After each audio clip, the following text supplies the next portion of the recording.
We're going to call this meeting to order. Good morning. Good morning. Good morning. All right, Mr. Moore is going to call a roll. Yes, sir. Good morning, everyone. Good morning. Mr. Hines, Mr. Cavachi, Present. Ms. Link, Mr. Mitchell, Ms. Saunders Smith, Present. Mr. Scott, Present. Mr. Smith. Present. Have a quorum. Thank you. Now, first off, we're going to go through the minutes. Everybody had a chance to review. Before we do the minutes. Oh, before we do the minutes, my goodness, we have a new member. Oh, Welcome aboard, Commissioner Saunders Smith. thank you so much. Would you take a moment just to introduce yourself to the team here? Oh, okay. Teresa Saunders Smith. I'm retired. Most recently, I worked as the assistant superintendent in juvenile detention facility. I have a master's degree in public administration, urban affairs, and so I'm excited about being on the board. I am the mother of twin daughters and the stepmother of 2 other children. I have 12 grandchildren, and one of my daughters is on this board, Elisa Winston. Oh, well, how about that? Small world. And I'm going to correct Mom. She's on advisory capacity to the board from PRHA, but only reason because I know it, I don't want folks to get the wrong impression that she's, because there's a conflict, because there is not. There's Right, no conflict. right. I Now- don't vote. Yeah, she doesn't vote. Yeah. Now, the minutes, any questions? I want to get up and yeah, I'm sorry. I entertain a motion if there are no corrections. Move for adoption. Second. Properly moved and seconded. All right. Mr. Cavachi, Yes. Ms. Saunders Smith, Yeah. Mr. Scott, Yes. Mr. Smith. Yes. Motion carries. Finance. Good morning. morning. Today I'm going to go over the June financials. Please note these are cash-based, unaudited. We will make the proper accounting adjustment as a part of a year-end closing process. And also the final audit statement will be presented to you after the annual audit. So probably I think it will be middle of August, so it will be in September meeting. As of June 30, the total cash and temporary investment were $1,579,891. Total current asset as of June 30 were $316,082. Total capital asset were $1,205,661. Total other assets as of June 30 was $16,739,634. Total asset at the June 30, 2019 were $19,841,267. Total liability at the June 30 were $5,241,393. Total net position at the June 30 was $14,559,875, of which about $13 million was unrestricted portion. For the income statement, the total operating expense for the month of June was $36,552. The net total non-operating income was $9,683, for a total reduction in net position in the amount of $26,870. The Schedule A shows the total investment for each property held for resale. And Schedule B listing the monthly expenses, also cumulative expenses by each property. The next page is a summary of the local incentive program. As of June 30, we award a total of $298,414. The amount to be paid as of June 30 were $164,181. I do have to make a note is, once after audit, this unspent money, unpaid local incentive grant will be carried forward to FY20 budget, so we can continue paying out This just need a budget amendment. We couldn't do it until after the audit, once our numbers are finalized.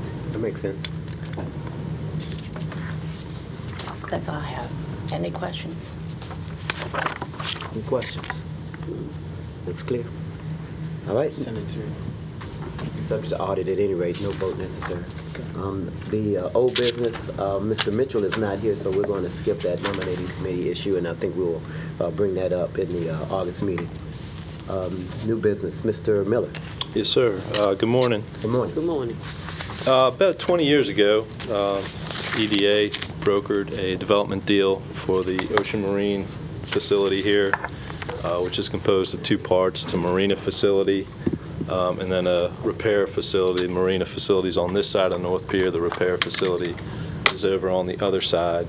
The property is now currently owned by a group called Suntex, and they have a contract in place to sell the repair piece. They would keep the marina piece but sell the repair piece to a third party.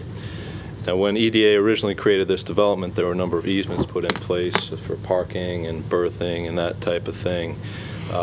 As part of Suntex's deal to sell the property, they would have to reconfigure those easements to divvy up the rights between the marina owner and the repair facility owner.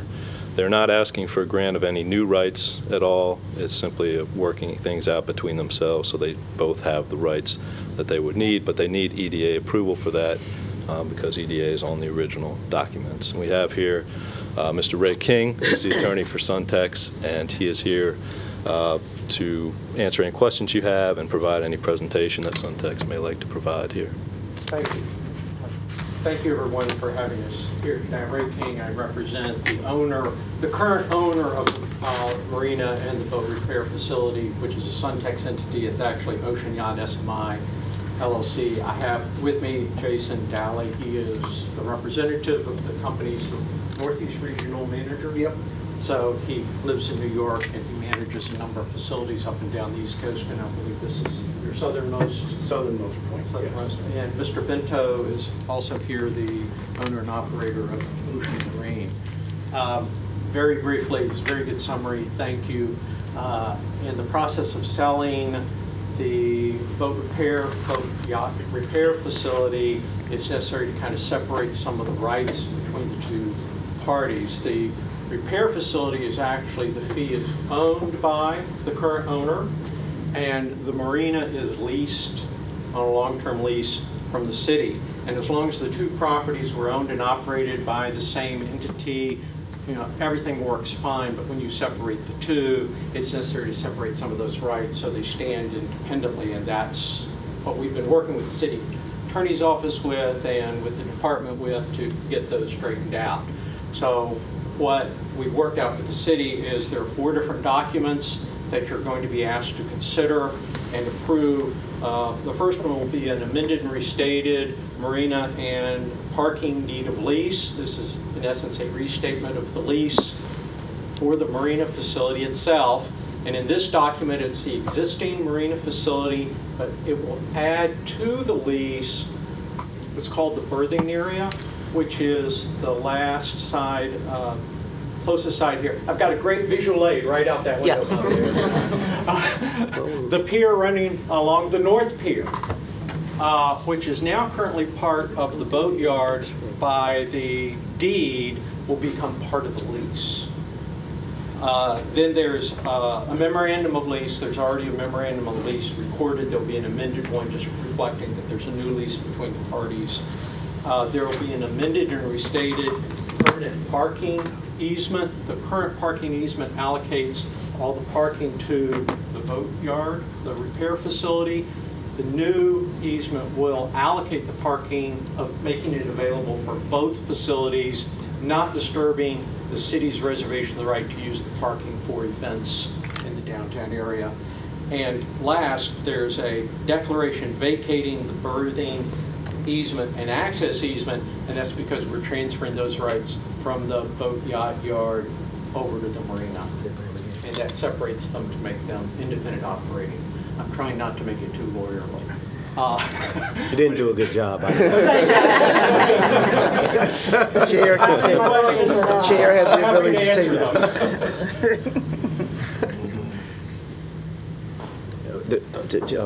City Manager. Yes, I'm just asking, as you said, the sharing, Mr. Moore and our city attorney, with this that's coming before the EDA and the protections we had in our quarter, which has our pavilion, that it does not become an industrial boating repair area. We will maintain the kind of environment we have on our waterfront as we have now. Am I correct? So, you want to answer that, or you want me to answer? Yeah, no, I can answer that. There's one other document, I mean, there's more than one other document, but there's in particular a document that creates restrictive covenants regarding uses, particularly with respect to the type of boats that can be repaired in the repair facility, and it contains a covenant that you can't interfere with the operations of the pavilion. There's also zoning proffers to that same effect. Right. Now, the new owner of the repair area may make a request to modify those covenants or modify the zoning. However, and if you had a chance to look at your resolution, it expressly states that the board is not authorizing any amendment of those covenants Very correct. with this action. Yes, I just want that to be made perfect. Thank you. Yes, sir. Commissioner Smith. In the operation of the facilities, his company is going to just Continue to operate the marina, and part of the advantage of selling off the Ocean Marine facility and retaining the marina, they'll have some more money to invest in the actual marina operation for upgrades to it. And the new owner will then have the ability to make changes over at the yacht facility. Okay, and the yacht facility, who's going to manage that?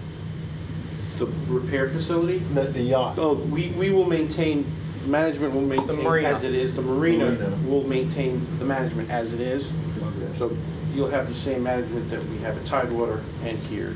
Okay. You'll still have to deal with this Yeah. guy. Okay. So yeah, no, we're still managing the slips and transient dockage. All that will remain the same. So can I ask this?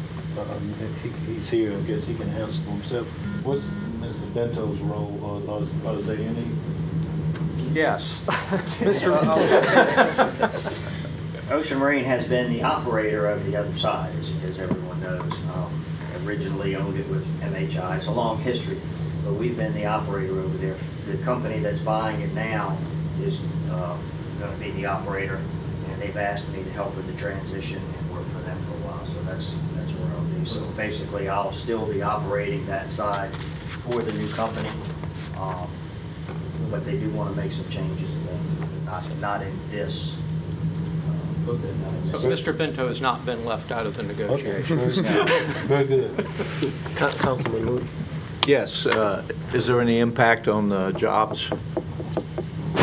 On our side, we're maintaining all the employees, and then I believe you guys are maintaining the fork truck drivers.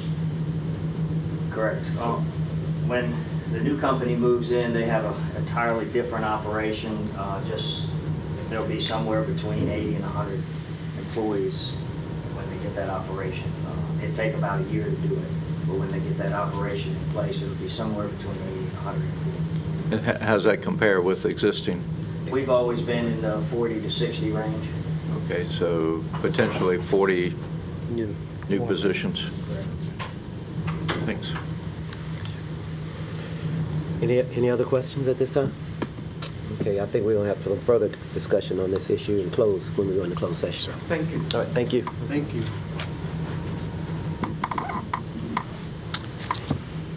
Closed session? Yes.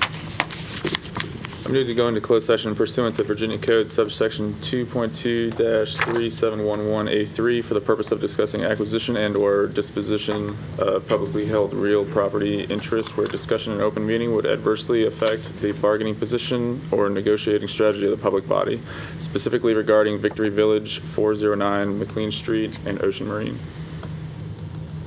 Second. Mr. Kovacic, Yes. Mrs. Saunders Smith, Yes. Mr. Scott, Yes. Mr. Smith. Yes. You're in closed session. So we're in closed session. That means Mr. Kovacic, Yes. Ms. Saunders Smith, Yes. Mr. Scott, yes. Mr. Smith. Yes. All right, we are in open session. So now we need to vote on three matters. I'm going to start off on the Ocean Marine Resolution, understanding that this is only not adding any new rights. Nothing changes, and there is, as Jeff Miller said, Attorney Miller said, that there are still protective covenants in place that I guess will be to be determined. So with that said, I'd entertain a motion to adopt the resolution. So move. Second. Probably in a second.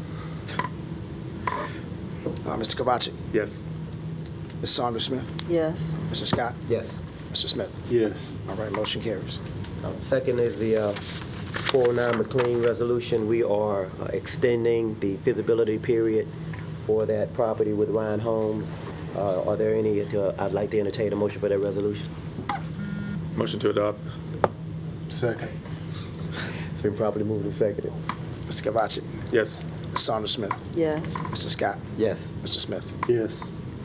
And lastly, the Victory Village resolution. Are there any other questions? And I'd like to entertain a motion to adopt that resolution. Motion for adoption. Second. And so what are we approving on And Victory Village? So on Victory Village, that's authorizing staff. Staff is hereby authorized and directed to market the Victory site for development of an entertainment district to include casino gaming. This resolution shall be effective immediately upon its adoption. That's been properly moved and seconded. Who's the first? Properly moved by Ms. Saunders Smith, seconded by Mr. Kovacic. Did I say your name correct? No. Kovacic. That was a good one. Convicted. It was perfect. I've been in court too long. Not at all. Mr. Kovacic. Yes. All right, there we go. Ms. Saunders Take Smith, some work. Yes. Mr. Scott, Yes. Mr. Smith. Yes. Motion carries, and we will market the property. Before we close, first of all, I want to thank Ms. Saunders, Commissioner Saunders Smith, for her work today. Thank you for coming. Thank you for being a part of the team. Thank you for your commitment to the city. And for that, I'd ask anybody have anything to add for the good of the We order. usually welcome a new commissioner with a round of applause, and we didn't do our applause this morning. So let's. Looking forward to it. We had the most eventful first meeting that It in the history of the happened, city. right. Yeah. Anything else before we close? Thank you. Meeting's adjourned. Okay.